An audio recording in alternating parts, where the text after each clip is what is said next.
Hi guys! Ayan.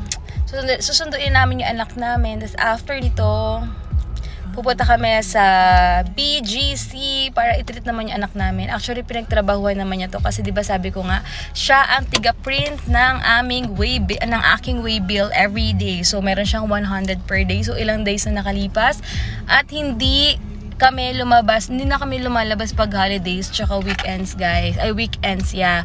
Kasi since ako na rin nagda-drive, ayoko na rin mapagod, guys, na sobrang traffic, hindi na rin siya practical na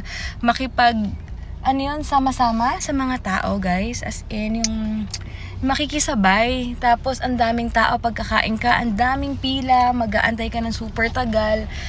Sayang yung oras, guys. So, sabi namin, isa sa mga weekdays na lalabas namin siya, na hindi kami makikisabay. Actually, ayun, sobrang excited siya.